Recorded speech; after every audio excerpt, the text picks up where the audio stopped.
Alors, j'ai entendu parler de la loi d'amnistie sur le génocide de 90. Ça voulait dire comment c'est arrivé, comment est-ce que les intellectuels ont pu laisser faire. Les intellectuels n'ont pas laissé faire.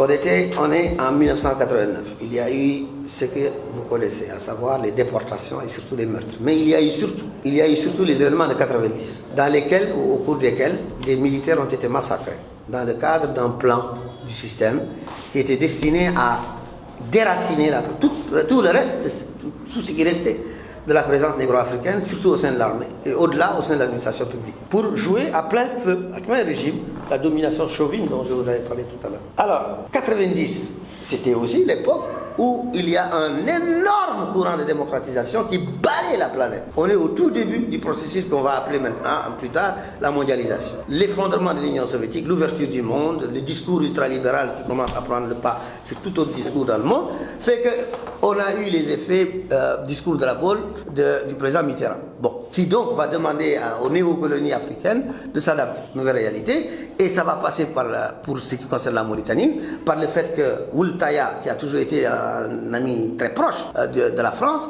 va lui aussi, disons, raccommoder ou accommoder ce discours donc, de démocratisation à la sauce mauritanienne. Alors, c'est ce contexte donc, où on part de la répression brutale contre les Négro-Africains à une situation où il faut démocratiser, qui explique qu'il fallait pour ce régime solder les comptes du passé immédiat pour se présenter un nouveau visage acceptable sur le reste du monde. C'est-à-dire, voilà, le passé est passé, maintenant on va vers la démocratie. Par quelle voie passer? Par la voie juridique de l'amnistie. C'est-à-dire qu'on ne veut pas que ce qui se passe ou ce qui s'est passé soit connu par voie de justice. Parce que quand tu dis qu'une chose est démocratisée, tu veux dire que la justice peut être saisie, c'est évident. Si tu dis que quelque chose est démocratisé, tu veux dire que désormais il va y avoir des associations publiques qui vont être libres, se constituer, les partis politiques également.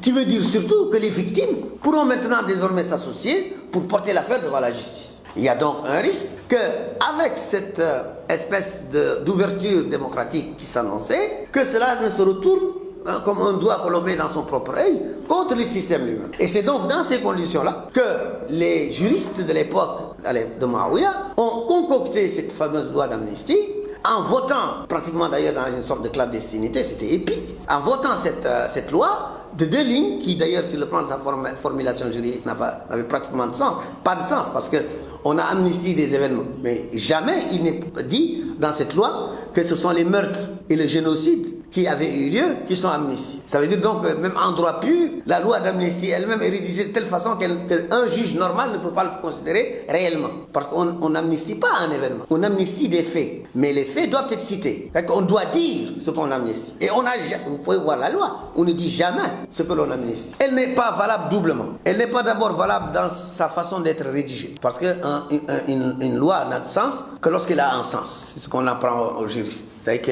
pour pouvoir appliquer une loi, il faut que son écriture permette d'en dégager un sens. Quand je dis j'amnistie un événement, lequel? Si vous ne dites pas lequel, c'est que ça peut être n'importe quel événement. Donc, ce n'est pas une loi d'amnistie qui, par définition, doit être précise. Ça, c'est la première forme, disons, d'illégalité de cette loi. La deuxième forme, qui est beaucoup plus grave d'illégalité, c'est qu'on ne peut pas amnistier certains crimes. Certains crimes sont inamnistiables du point de vue du droit international public, auquel la Mauritanie fait partie. Toutes les lois sur la torture, toutes les lois sur le génocide, toutes les lois sur les crimes contre l'humanité, toutes les lois, je vais parler de lois ici, de conventions, toutes les conventions sur les crimes de guerre, donc les 4 fameuses sœurs de lois criminelles, ne peuvent pas être amnistiées. Et j'ajoute à ça que, indépendamment de ces 4 faits non amnistiables, crimes contre la paix, crimes de guerre, crimes contre l'humanité, crimes de génocide, en dehors de ça, il y a des situations qui ne sont pas amnistiables. Lesquelles? Lorsqu'on a affaire à ce qu'on appelle un crime continu. On peut amnistier un crime qui s'est réalisé. Je vous tue, et puis il y a une loi qui est votée, qui amnistie l'acte que j'ai fait. Mais c'est un acte instantané, vous êtes mort. C'est pas vous. Enfin, je vous tue. Voilà.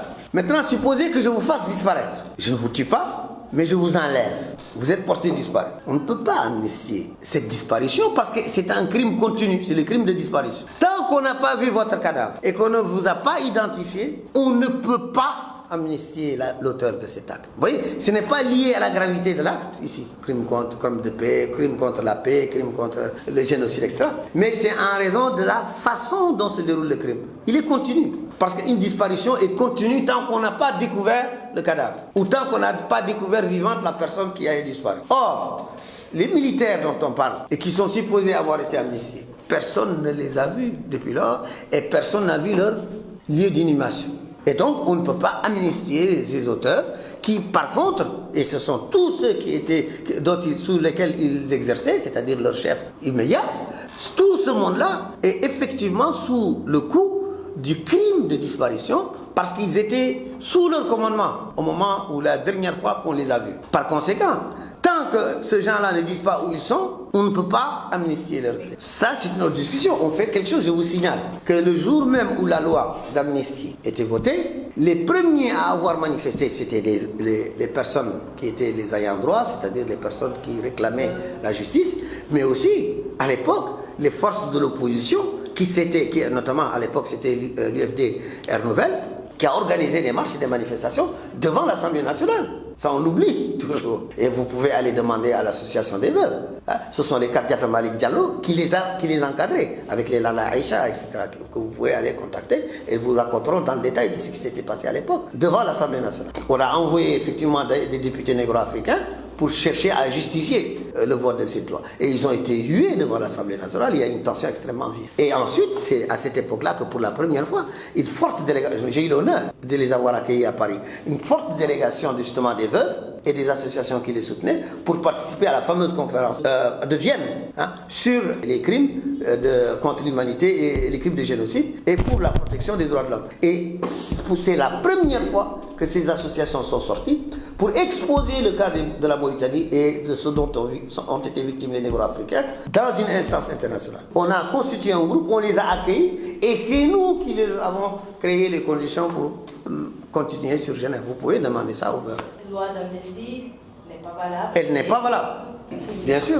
Et l'État mauritanien ne fait rien pour ça. L'État mauritanien actuel ne fait rien, mais je vous signale que sous Sidi Ould Cheikh Abdallah, pour la première fois, il y a eu des concertations qui avaient été appelées. C'est à la suite de ça d'ailleurs que, et c'était la première conclusion qui avait été demandée et qui avait été tirée par le chef de l'État lui-même, d'abord, d'admettre la responsabilité de l'État mauritanien, il fallait le faire, c'est-à-dire de reconnaître qu'il y a eu crime, et crime contre l'humanité, et crime de génocide. Ensuite, deuxièmement, de dire que l'État mauritanien assume la responsabilité. Et trois, de promettre qu'on va engager maintenant un processus genre justice et vérité. Et c'était ça où on en était jusqu'à ce qu'il y ait eu justement dans l'année même, ou plutôt dans les mois qui ont suivi immédiatement, le coup d'État de Mohamed Ould Abdelaziz. D'ailleurs, certains disent que cela est lié. Certains disent que au moins une partie des militaires ont participé au putsch dans l'espoir d'arrêter la main de Sidi Ould Cheikh Abdallah qui, depuis son fameux discours de Rousseau, avait engagé le processus qui devait déboucher sur la réconciliation et qui donc devait déboucher sur la justice.